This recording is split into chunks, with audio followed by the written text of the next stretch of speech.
एक मित्र ने प्रश्न पूछा है कि ध्यान के मार्ग में उन्नति कैसे होती है और ध्यान के मार्ग में उन्नति हो रही है, इसका पता कैसे चलता है।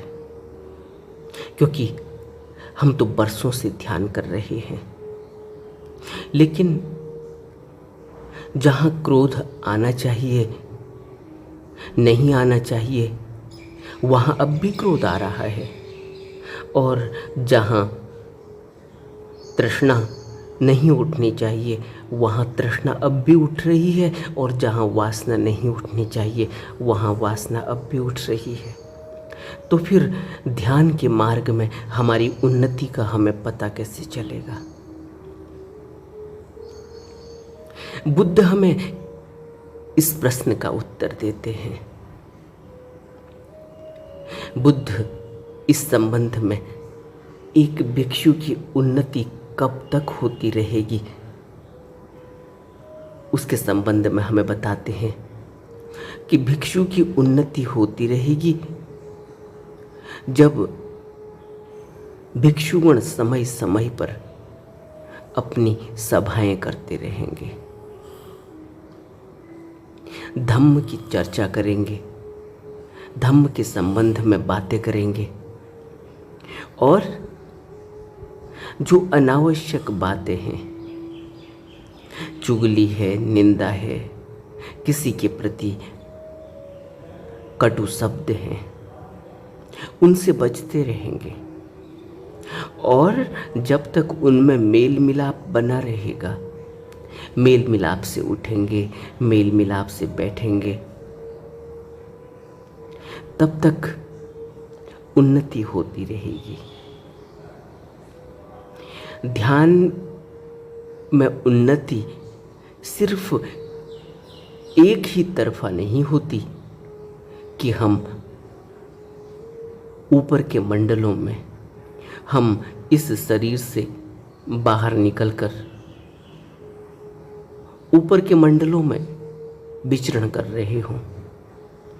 ध्यान में हम ऐसी अवस्था में पहुंच गए हों जहाँ प्रकाश है, जहाँ आवाज़ है, जहाँ परम शांति है, जहाँ मन में स्थिरता है। ध्यान में उन्नति इतनी ही बातों से नहीं समझनी चाहिए, यह तो बहुत ही ऊपर की स्थिति है कि जब हम ध्यान में प्रकाश का अनुभव करते हैं, जब हम ध्यान में आवाज़ का अनुभव करते हैं, जब हम ध्यान में परम शांति का अनुभव करते हैं, शून्यता का अनुभव करते हैं, स्थिरता का अनुभव करते हैं। परम शांति घट जाती है एक भिक्षु को जब वह ध्यान में गहरा उतरता है। लेकिन इससे पहले पहले और इसके बाद बाद में भी भिक्षु की उन्नति अनेक बातों से पहचानी जाती है।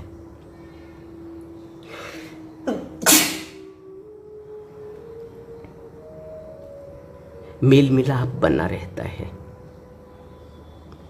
भिक्षुगण आपस में सभाएं करते हैं, धम्म की चर्चाएं करते हैं, एक दूसरे के प्रति उनका मिलाप है, एक दूसरे के प्रति उनकी अच्छी समझदारी है, एक दूसरे के प्रति उनका बात बर्ताव अच्छा है, एक दूसरे की सहायता के लिए, एक दूसरे की रक्षा के लिए, एक दूसरे का सहारा बनते हैं। और बुद्ध कहते हैं इसके अलावा भिक्षु अपने अनुभव से जो अकुशल कर्म सिद्ध हुए हैं उनका परित्याग करते हैं। भिक्षु ऐसी किसी भी बात का जो अनुभव से अकुशल कर्म सिद्ध हुई उसका परित्याग करते हैं, और भिक्षु ऐसी किसी भी बात का जो अनुभव से कुशल कर्म सिद्ध हुई है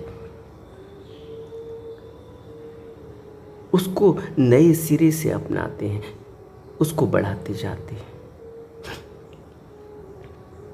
जब तक भिक्षु अपने से बड़े के प्रति आदर भाव, आदर सत्कार और गौरव करते रहेंगे, उनका कहना मानते रहेंगे, जब तक भिक्षुगण तृष्णा के वशीभूत नहीं होंगे और धर्म परायण बने रहेंगे, जब तक उनके बीच में धार्मिक पुरुषों की आवाजाही होती रहेगी, जब तक भिक्षुगण आलस्य और तंद्रा में डूबे नहीं होंगे, जब तक भिक्षुगण 7 बोधि अंगों का परिपालन करते रहेंगे। 7 बोधि अंग हैं जो बोधि को प्राप्त करवाते हैं। किसी भी भिक्षु में, किसी भी साधक में इन 7 अंगों का होना अति आवश्यक है। इन 7 अंगों के जरिए कोई भी साधक मार्ग में उन्नति करता है और बोधि को प्राप्त होता है। इसलिए इन 7 बातों को बोधि अंग कहा गया। इन 7 बातों में सबसे पहले है सत्य। सत्य पथ पर चलने के लिए सत्य को अपने हृदय में धारण करना चाहिए।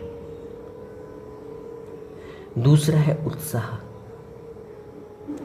सत्य के पथ पर चलने के लिए, निर्वाण के पथ पर चलने के लिए उत्साह का होना अति आवश्यक है। अगर व्यक्ति अनुत्साही होगा, अगर व्यक्ति हतोत्साही होगा, अगर व्यक्ति के अंदर अपने मार्ग पर चलने के प्रति कोई उत्साह नहीं होगा, उदासीन होगा, तो फिर वह मार्ग पर चलेगा कैसे? इसलिए उत्साह की आवश्यकता है। और प्रीति, तीसरी बात है प्रीति। प्रीति चाहिए, हर एक के प्रति प्रीति, अपने प्रति प्रीति, अपने प्रति खुशी, अपने प्रति प्यार, अपने प्रति दृढ़ संकल्पित। और चौथी बात है विनम्रता। एक साधक को विनम्र होना चाहिए। विनम्रता उसका गहना है। और पांचवी बात है आत्मसंयम। आत्मसंयम से पूर्ण साधक कभी भी किसी भी काम को करने के लिए जल्दबाजी नहीं करता, और नहीं वह कृत्य को जो उसे किसी भी वासना में, किसी भी तृष्णा में डुबाएगा, वह उसको करने के लिए उत्साही भी नहीं है, और वह उसके लिए जल्दबाजी भी नहीं करता। आत्मसंयम है। और छठी बात है स्मृति। स्मृति का अर्थ है होश। ऐसा सतत होश कि कभी भी कोई भी अकुशल कर्म हो ही ना, कभी भी कुछ भी ऐसा न हो जो साधु के नियमों पर खरे न उतरता हो, जो साधु के नियमों के बाहर हो, जो साधु के मार्ग की अवहेलना करता हो, जिन बातों से अवहेलना होती है, ऐसा कभी नहीं होता। स्मृति बनी ही रहती है, हमेशा ही 2400 घंटे एक स्मृति बनी होती है कि मैं मार्ग पर चल रहा हूँ, और कुछ भी ऐसा कृत्य जो मार्ग से भटकाने वाला हो उसके प्रति सचेत, होश, माइंडफुलनेस, अवेयरनेस, ये सब स्मृति से जुड़े हैं। और सातवां है समाधि। समाधिस्थ होने की दशा एक ऐसी स्थिरता, एक ऐसी शांति, एक ऐसी शून्यता जहाँ कोई भी हलचल मन में नहीं होती, कोई भी हलचल दिमाग में नहीं होती, कोई भी हलचल का जो आसपास के वातावरण में हो रही हो उसका कोई फर्क नहीं पड़ता। एक साधक इन 7 बोधि अंगों का पालन करता है, हमेशा ही स्मृति में बनाकर रखता है। वह उस स्मृति को हाथ से जाने नहीं देता। और बुद्ध कहते हैं कि जब तक इन सभी बातों का कोई साधक ध्यान रखेगा, इन सभी बातों को अपने जीवन में गहरे में उतार लेगा, तब तक साधक की, भिक्षु की उन्नति होती ही रहेगी, उसका पतन नहीं होगा। और मुख्य बात जो बुद्ध ने कही कि भिक्षुओं श्रद्धा संपन्न बनो। श्रद्धा के बिना जीवन में कुछ भी नहीं मिलता। छोटे से छोटा सांसारिक कृत्य हो, छोटी से छोटी वस्तु को पाने के लिए याचना हो, यह एक साधक की अपने गुरु के लिए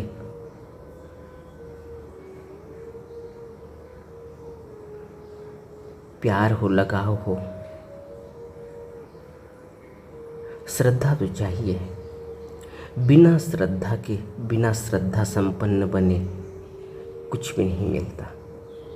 और श्रद्धा शुरू में तो बिना अनुभव के होती है,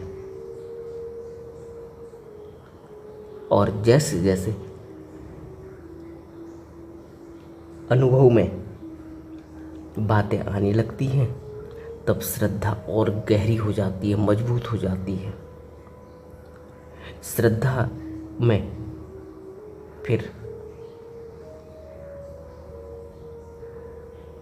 नींव बनने लगती है, श्रद्धा में विश्वास की नींव बनती है, और विश्वास जब गहरा होने लगता है अनुभव के जरिए, तब कोई व्यक्ति श्रद्धा संपन्न बनता है। लेकिन शुरू से ही श्रद्धा तो करनी ही पड़ेगी।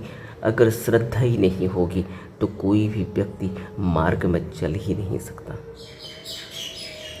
अगर किसी व्यक्ति को श्रद्धा ही न हो तो तुम उसे मंदिर के आगे से ले जाओ, तुम उसे मस्जिद के आगे से ले जाओ, तुम उसे गुरुद्वारे के आगे से ले जाओ,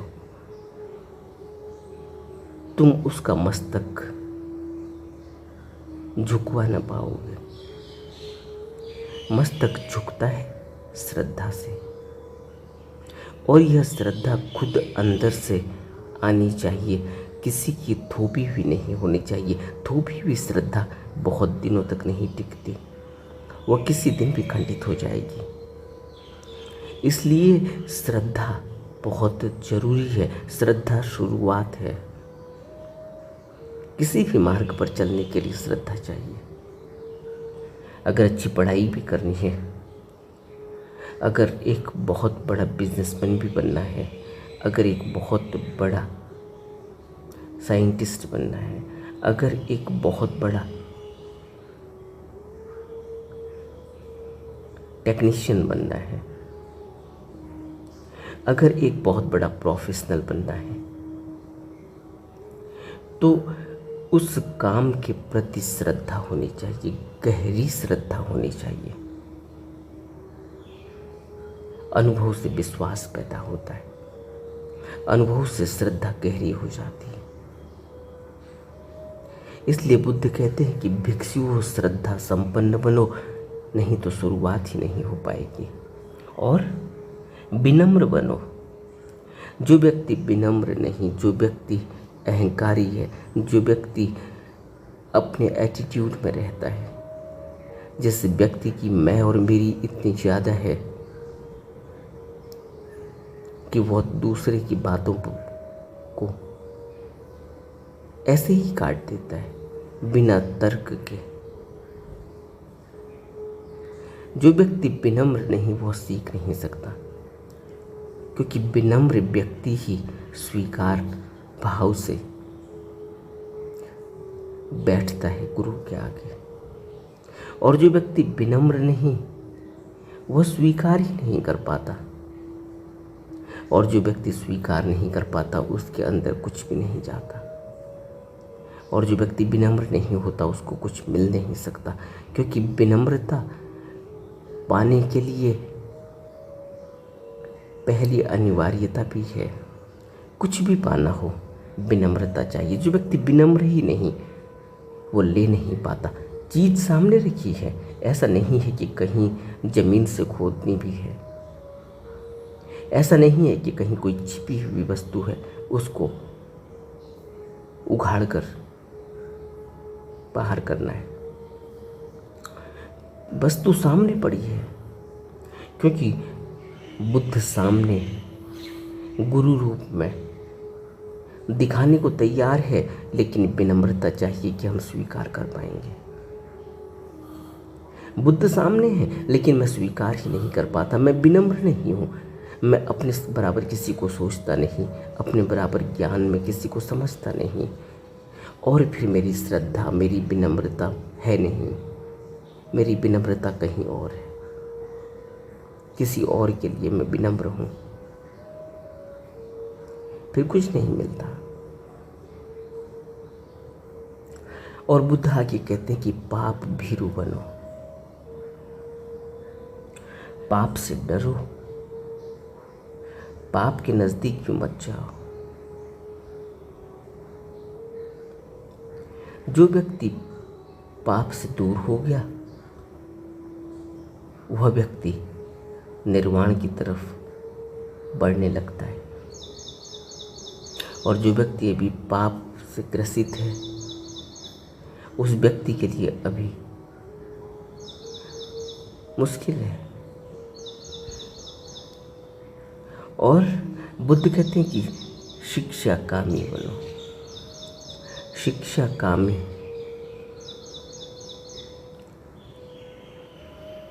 शिक्षा अनिवार्यता है तर्क को जगाने के लिए। और जो व्यक्ति शिक्षा कामी है, जो व्यक्ति स्वीकार करने को तैयार है, शिक्षा को लेने के लिए तैयार है, उसी को कुछ मिलता है, क्योंकि शिक्षा कामी होना जरूरी है। मैं लेने के लिए तैयार तो हूँ शिक्षा को, अगर मैं तैयार ही नहीं हूँ, अगर मेरा मन कहीं और है और मुझे कोई और काम थोपा जा रहा है, तो फिर मैं उसको पूरे मन से नहीं करूँगा।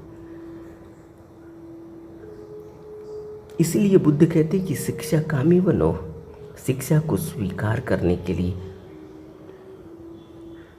उत्साह होना चाहिए। आगे बुद्ध कहते हैं कि उत्साह पूर्वक जियो। अगर बहुत ही उदास जीवन है, अगर जीवन में कोई उत्साह नहीं, तो फिर पाने की कोई लालसा भी नहीं होगी। पाने की लालसा चाहिए, उत्साह चाहिए, नहीं तो मैं जाऊंगा ही नहीं, मैं सत्संग में बैठूंगा ही नहीं। मेरे अंदर उत्साह ही नहीं कि मैं टाइम पर जाके बैठूं, सुनूं और उसको अपने जीवन में उतारने के लिए दृढ़ संकल्पित होकर प्रयत्नशील हो जाऊं। इसलिए उत्साहपूर्वक जीना होगा। जहाँ भी कोई सत्संग चल रहा हो, जहाँ भी कोई ऐसी बात हो जो हमें मार्ग में आगे की ओर ले जाएगी, उसको उत्साहपूर्वक ग्रहण करना चाहिए, उत्साहपूर्वक जीना चाहिए। अगर जीने में जरा सा भी कोताही बरती तो फिर धीरे धीरे नीरस जीवन हो जाता है। और जब जीवन नीरस हो जाता है तो फिर मनुष्य कुछ पाने के लिए जोर नहीं लगाता। इसलिए बुद्ध कहते हैं कि क्रियाशील बनो और बुद्धिमान बनो। क्रियाशील, हमेशा कर्मठ रहो, करने की लगन होनी चाहिए, करने की ललक होनी चाहिए, लगातार क्रियाशील बनना होगा। ऐसा नहीं कि आलस्य से घिरा हुआ व्यक्ति कुछ पा नहीं पाता, क्योंकि आलस्य घेर ले अगर तो फिर व्यक्ति तंद्रा में चला जाता है, और जो व्यक्ति तंद्रा में चला जाता है वो अभ्यास नहीं कर पाता। इसलिए बुद्ध कहते हैं कि आलस्य से भरा व्यक्ति कभी भी साधु नहीं हो सकता। साधना के लिए, साधक बनने के लिए आलस्य को छोड़ना होगा, क्रियाशील बनना होगा, एक्टिव बनना होगा। जो व्यक्ति क्रियाशील है वही दौड़ भाग करता है और उसी को अनुभव होता है जीवन का, उसी को अनुभव होता है शिक्षा का। इसलिए बुद्ध कह रहे हैं कि बुद्धिमान बनो। बुद्धिमान जो है वही शिक्षा को ग्रहण कर पाएगा, और जो बुद्धिमान है वह उस शिक्षा के सहारे ही आगे बढ़ेगा। वह खुद को भी मार्ग पर चलाता है और अपने जानने वालों को भी, अपने जो भी उसके नज़दीक में है उन सभी को वह मार्ग पर लगा देता है। यही उसकी बुद्धिमानी है। इसलिए बुद्धिमान बनना होगा। क्या मेरे फ़ायदे के लिए चीज़ है, क्या मेरे नुकसान के लिए चीज़ है, इस सब का अच्छी तरह से अवलोकन होना चाहिए। इसलिए बुद्ध कहते हैं कि अगर किसी व्यक्ति को यह जानना है कि उसकी क्या प्रोग्रेस हो रही है, क्या उन्नति हो रही है मार्ग में, और वह इन सब बातों को अपने जीवन में उतार रहा है, तो समझना चाहिए कि उन्नति बहुत अच्छी है। क्योंकि यह सभी बातें हर मनुष्य जानता तो है, क्योंकि बहुत आसान है, आसान तरीके से समझाई गई है, लेकिन फिर भी समझ में नहीं आती। समझ में तब आएगी जब मनुष्य कर्मठी होगा, क्रियाशील होगा और जीवन के सभी पहलुओं को देखने के बाद निर्णय लेता है। ऐसा व्यक्ति श्रद्धा संपन्न बनता है। नमो बुद्धाय।